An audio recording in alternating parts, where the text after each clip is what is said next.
Hi ಎಲ್ಲರೂ ಹೇಗಿದ್ದೀರಾ? ನಾನಂತೂ ಸೂಪರ್ ಆಗಿದ್ದೀನಿ.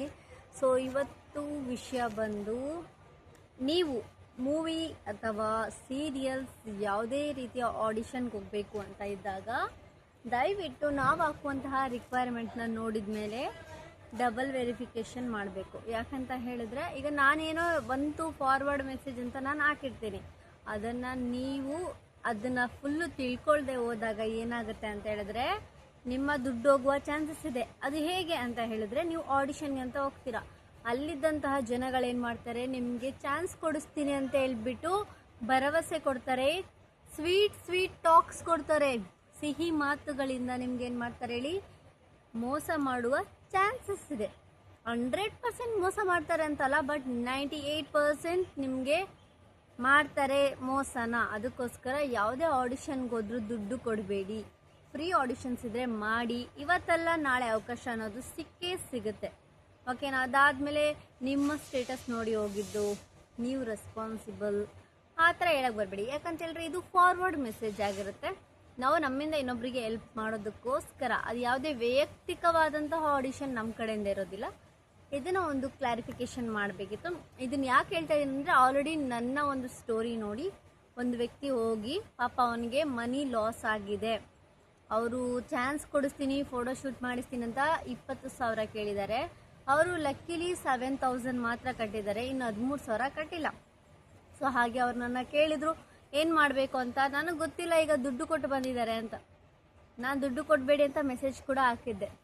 ಸೊ ನಾನು ಹೇಳ್ತಾ ಇರೋದು, ಬಿ ಅವೇರ್. ಯಾವುದೇ ಆಡಿಷನ್ ಹೋಗಿ, ಮೂವಿ ನಿಮಗೆ ಹೋಗ್ಬೇಕಂತ ತುಂಬ ಆಸೆ ಇರುತ್ತೆ. ಸೊ ಅವ್ರು ದುಡ್ಡು ಕೇಳಿದ ತಕ್ಷಣ ನೀವು ಕೊಟ್ಬಿಡ್ತೀರಾ, ಹಾಗೆ ಮಾಡೋಕ್ಕೇ ಹೋಗಬೇಡಿ.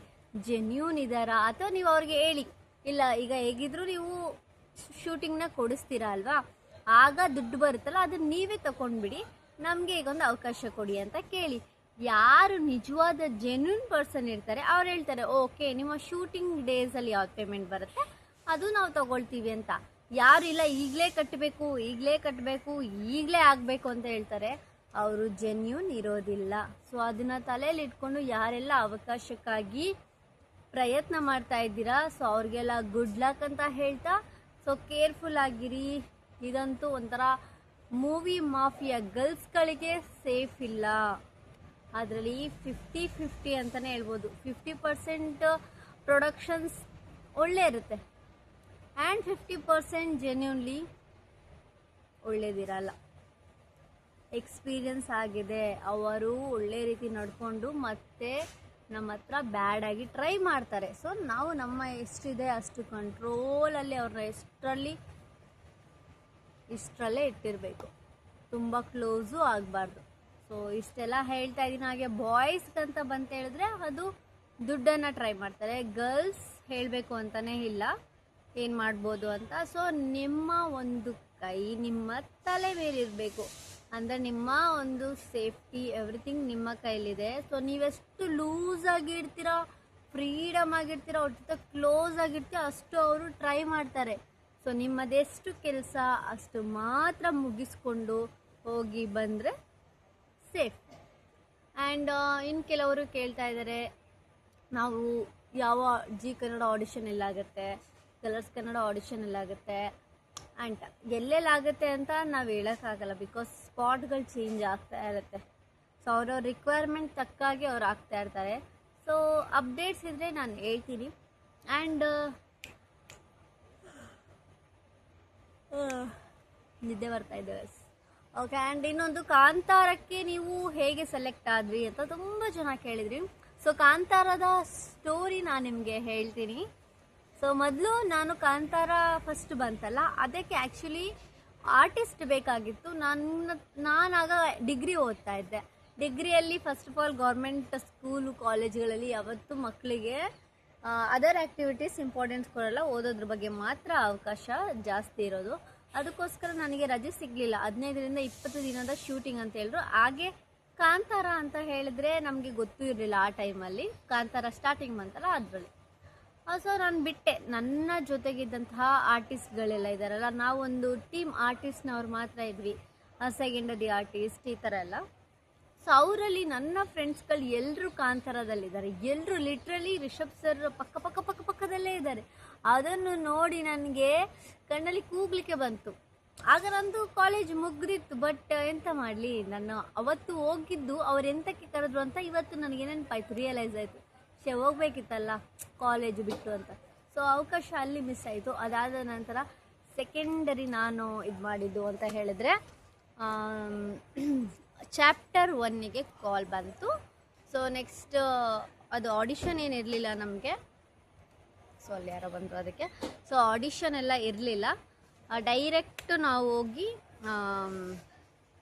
ಇದು ನನಗೆ ಒಬ್ಬರ ಕಡೆಯಿಂದ ಕಾಲ್ ಬಂತು. ಅವರ ನೇಮ್ ಬಂದು, ಅವರು ಕಾಸ್ಟಿಂಗ್ ಮಾಡ್ತಾರೆ ರೋಹಿತ್ ಅಂತ ಹೇಳಿ. ಸೊ ಅವ್ರ ಕಡೆಯಿಂದ ನನಗೆ ಈ ಥರ ಕಾಂತಾರಗೆ ಸಖಿಯರಾಗಿ ಹೋಗ್ತೀರಾ ಅಂತ ಕೇಳಿದರು. ಸೊ ಕಾಂತಾರ ಸ್ಟಾರ್ಟಿಂಗ್ನೇ ಆಲ್ರೆಡಿ ಮಿಸ್ ಮಾಡ್ಕೊಂಡಿದ್ದೆ. ಸೊ ಇದನ್ನು ನಾನು ಮಿಸ್ ಮಾಡ್ಕೊಳ್ಳೋಕ್ಕೆ ನನಗೆ ಇಷ್ಟನೇ ಇರಲಿಲ್ಲ. ಹಾಗೆ ನಾನು M.Com ಕೂಡ ಕಂಪ್ಲೀಟ್ ಮಾಡಿದ್ದೆ, ರಜೆ ಕೂಡ ಇತ್ತು, ಏನು ಜಾಬ್ ಸಹ ಹೋಗಿರಲಿಲ್ಲ. ಸೊ ಅದಕ್ಕೆ ಹೋಗೋಣ ಅಂತ ಹೇಳ್ಬಿಟ್ಟು ಎಸ್ ಅಂತ ಹೇಳಿದೆ. ಯಾವ ಪಾತ್ರ ಆದ್ರೂ ಪರಗೆ ಡನ್ ಅಂತ. ಸೊ ಅಲ್ಲಿ ಹೋದ್ಮೇಲೆ ನನಗೆ ಪಾತ್ರದ ಬಗ್ಗೆ ವಿಶ್ಲೇಷಣೆ ಕೊಟ್ಟರು. ನಾವು ಸಖಿಯರು ಹೀರೋಯಿನ್ ಹಿಂದೆ ನಿಂತ್ಕೊಳ್ಳೋ ಸೀನ್ ಅಂತ ಹೇಳಿದರು.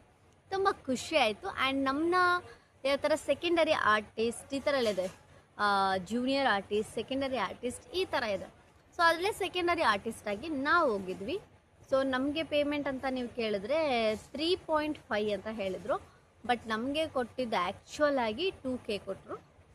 ಸ್ಟಾರ್ಟಿಂಗ್ ಅಷ್ಟು ಸಿಗುತ್ತೆ ಅಂತ ಹೇಳಿದ್ರು 3.5. ಮತ್ತು ತುಂಬ ಜನ ಆರ್ಟಿಸ್ಟ್ ಇರೋದ್ರ ಕಾರಣ 2K ಕೊಟ್ಟಿದ್ದಾರೆ ಪರ್ ಡೇಗೆ. ಸೊ ನನಗಿದ್ದು ಸ್ಟಾರ್ಟಿಂಗ್ ಡೇ 2 ಡೇಸ್ ಇತ್ತು. ಅದರಲ್ಲಿ ಒಂದಿನ ಶೂಟ್ ಆಯಿತು, ಒಂದಿನ ಸುಮ್ಮನೆ ಅಲ್ಲೇ ಇದ್ವಿ. ಬಟ್ ತುಂಬ ಚಳಿ ಅಂದರೆ ತುಂಬ ಚಳಿ, ತುಂಬ ರಿಸ್ಕ್. ಕಾಂತಾರ ಒಂದು ಶೂಟಿಂಗ್ ಇದೆಯಲ್ಲ, ಫುಲ್ಲು ಮಳೆ ಚಳಿ ಎಲ್ಲನೂ ತುಂಬ ಇತ್ತು. ಆದ್ರೂ ಗಿಡಗಿಡ ಅಂದ್ಕೊಂಡು ಶೂಟಿಂಗ್ ಮಾಡಿದ್ವಿ. ತುಂಬ ಚೆನ್ನಾಗಿತ್ತು ಎಕ್ಸ್ಪೀರಿಯನ್ಸ್. ಹಾಗೆಯೇ ನನಗೆ ಈ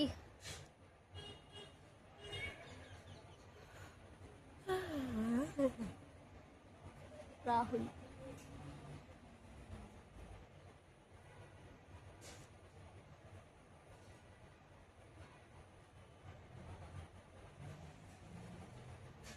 ಸೊ ಓಕೆ, ತುಂಬ ಚೆನ್ನಾಗಿರೋ ಎಕ್ಸ್ಪೀರಿಯನ್ಸ್ ಆಯಿತು. ಹಾಗೆ ಮೇಯ್ನ್ ನಂದು ಸೀನ್ ಯಾವುದಿತ್ತು ಆ ಸೀನಲ್ಲಿ ನಾವು ಕಾಣಿಸ್ಕೊಂಡೇ ಇಲ್ಲ, ಬ್ಲರ್ ಆಗಿಬಿಟ್ಟಿದ್ದೀವಿ. ಅದೊಂದು ಸಾಂಗ್ ಬರುತ್ತೆ, ಭರತನಾಟ್ಯ ಸಾಂಗ್ ಎಲ್ಲ. ಸೊ ಅಲ್ಲಿ ಆ್ಯಕ್ಚುಯಲ್ ಆಗಿದ್ದ ಸೀನು ಬ್ಲರ್ ಆಗಿದ್ದೀನಿ.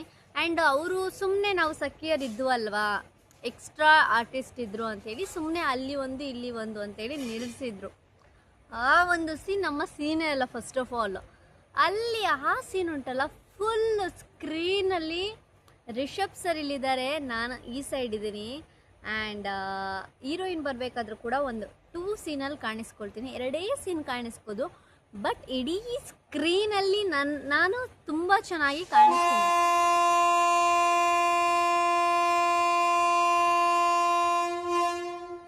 ಮನೆ ಪಕ್ಕದಲ್ಲೇ ರೈಲ್ವೆ ಸ್ಟೇಷನ್ ಇದೆ, ಅದಕ್ಕೋಸ್ಕರ ಸೌಂಡು.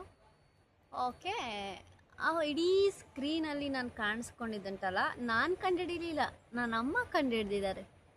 ಈ ಅಂಜು ಅಂಜು ಅಂಜು ಅಂಜು ನೀನಂತ. I am literally shock. For the first time ನಾನು ಹೋದಾಗ, ಅದಕ್ಕಿಂತ ಮುಂಚೆ ನಾನು ನೋಡಿರಲಿಲ್ಲ, ಅಂದರೆ ನನ್ನ ಸೀನ್ ಎಲ್ಲಿ ಬಂದಿರ್ಬೋದು ಅಂತ. ಹೋಗಿ ನೋಡಿದೆ ಗೈಸ್. ಲಿಟ್ರಲಿ ಅಮ್ಮನಿಗೆ ತುಂಬ ಖುಷಿ ಆಯಿತು. ನಮ್ಮ ಹೇಳಿದ್ರು, ಒಂದು ಸೈಡ್ ಆರ್ಟಿಸ್ಟ್ ಆಗಲಿ ಅಥವಾ ಏನೋ ಒಂದು ಆರ್ಟಿಸ್ಟ್ ಆಗಿ ನೀನು ಅಲ್ಲಿ ಇದೆಯಲ್ಲ, ನನಗೆ ಬಹಳ ಖುಷಿ ಅಂತ ಹೇಳಿದ್ರು.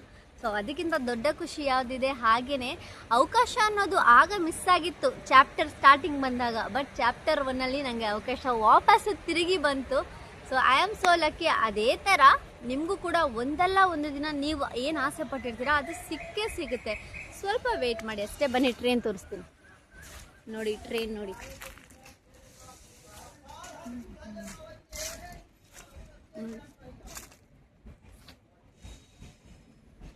ಸೊ ನೋಡಿದ್ರ ಇಲ್ಲೇ ಟ್ರೈನ್ ಇದೆ.